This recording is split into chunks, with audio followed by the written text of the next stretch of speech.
Welcome to my channel. I want to look at Romans 5:19 in response to something I saw. I saw an Arminian boldly discrediting Calvinism, by saying if man doesn't have free will, if God doesn't give everyone a choice, then God is the author of evil. But they don't understand. And he was speaking all from, I should have recorded it. I was on Facebook and then I lost it. But he was saying, God, that would make God the author of evil if people didn't have a choice.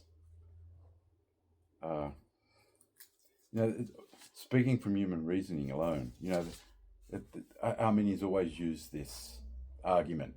But if God doesn't respect free will, if God chooses who goes to heaven and hell, that makes God evil, which is them blaspheming against God because they're judging God. And all they're doing really is using their human reasoning. In the excerpt, it made one reference. He said, in this debate many years ago, I asked a man, a Calvinist, did God give Adam free will? And which he said the man could not answer. So which is a contradiction. So the Calvinist contradicted himself. Right? I didn't see the debate. I was just listening to what he said. But using Adam as an example just shows you how out of touch Arminians are. And they ask questions not to understand. They ask questions with the intent to criticize and to expose. So their questions are disingenuous. They don't want to understand. That's why you can never get through to them, because they ask questions to try to discredit, and they don't listen to the answers because they want to keep to the misinformation. They want to keep to the narrative. Verse 5:19. But Adam is not even an example. I would have said to this guy, why are you using Adam? That was post-disobedience. That was pre-disobedience, not post-disobedience. We're in post-disobedience. Okay, therefore, we're suffering the consequences of the curse. We have no choice. We don't have the choice that Adam had. Right, God gave Adam a choice, and maybe he had free will. But it's not an example. We are not in the same situation as Adam. We are born condemned because of his disobedience, right? So it's a stupid argument. Using Adam as an argument we're not in that situation. We'll look at Romans 5:19. For as by one man's disobedience many were made sinners, so by the obedience of one shall many be made righteous. So by one man's disobedience, many were made sinners, which is everyone, right? We have no choice. It's all about nature. What Arminians don't understand, and how I'm going to easily refute their whole philosophy of human reasoning. Our nature is that of disobedience. Our nature is to seek our own divinity, our own, rather than God, and to worship ourselves, to become like gods rather than worship God. That is their sin. You should become like gods, Satan said. You shall not surely die, but you will become like gods. So he lied on both parts. They died spiritually, and we are born with that spiritual death. Okay, we have no choice. There is no free will. There is no free will. Arminians can't understand there is no free will. You are born with that nature. I mean, the very fact that Arminians are so petulant, so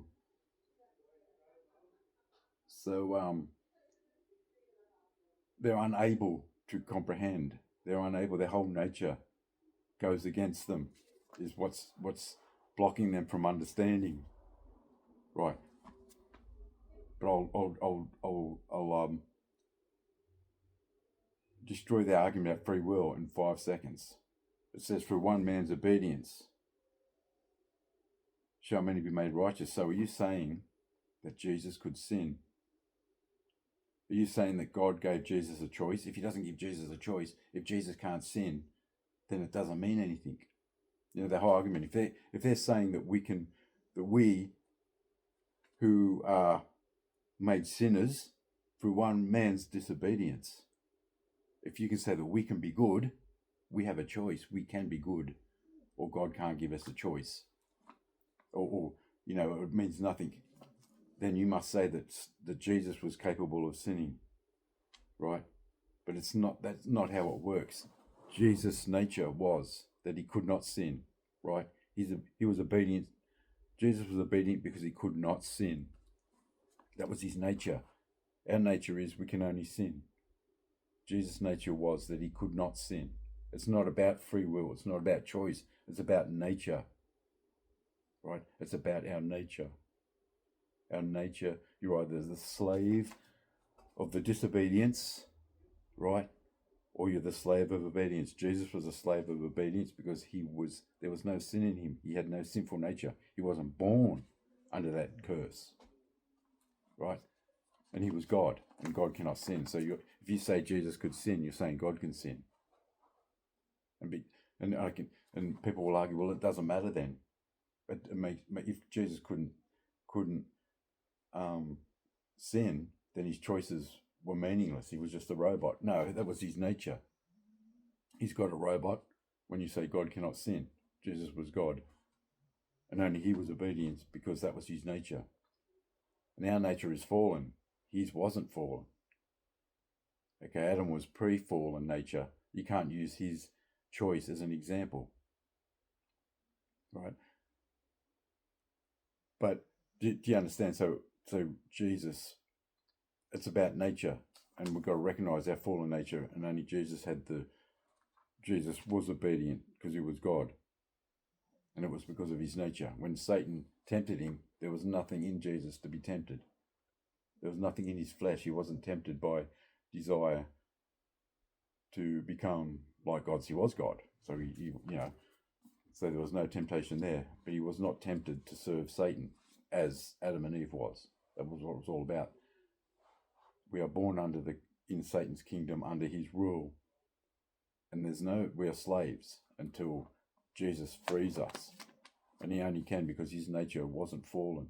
So it's about nature, it's not about free will. Okay, and you've got to have that revelation from God, that understanding. People can understand the Bible through their reasoning and say, well, no, it doesn't make any sense, it's not fair. But it's not about being fair, it's about our nature. We were made sinners through Adam's disobedience, and we are only made righteous through Jesus' obedience, right? But you've got to have that comprehension. Not everyone has it, not everyone can believe. The Bible doesn't give a choice. The Bible says, whosoever believeth shall not perish. And it also says that not everyone can believe, because Jesus said only sheep can believe.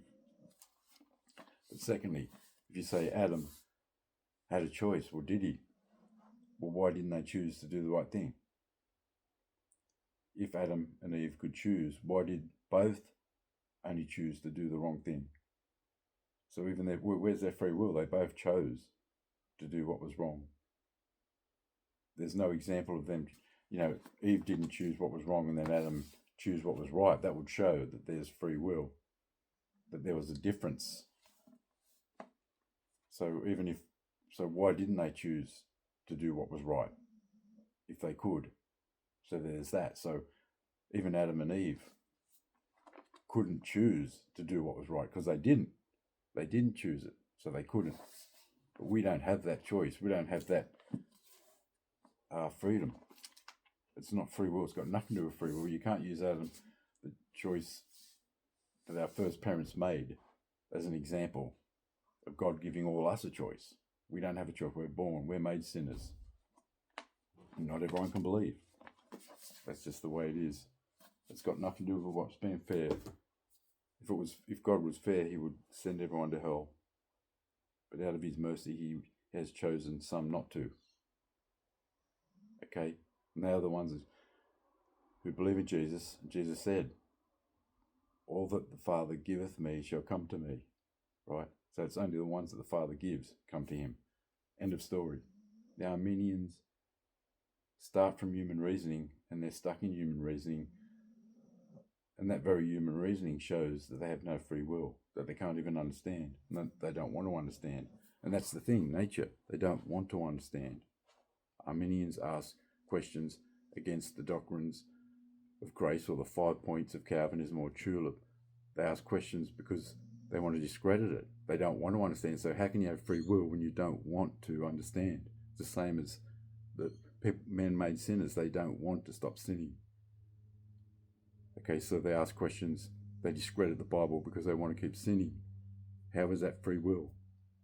Only God can open their eyes. Only the Father. But Jesus said to Peter, flesh and blood has not revealed this to you, but my Father in heaven. So only those who have that revelation from the Father believe. That's the reality, whether you like it or not. And Arminians are just focusing on their human reasoning and trying to understand the Bible and interpret the Bible through their human reasoning. They have the audacity to say that us Calvinists read the Bible with a paradigm or with a set idea. We try to read the Bible through the Calvin lens. That's what they say. But they're the ones who read the Bible through their human reason lens, and then they try to convince us that they have free will. There you have it. But if there was free will, how does Jesus have free will when he can't sin? There's no sin in him. His will is a slave to God, the slave to righteousness. Whereas we were made sinners, so we're a slave to sin, and that's the only choice, because we want to sin, and that's the only choice we have until the Father gives us that revelation of who Jesus is and who we are and why we need him. And that's it. That's the way it is, whether you like it or not.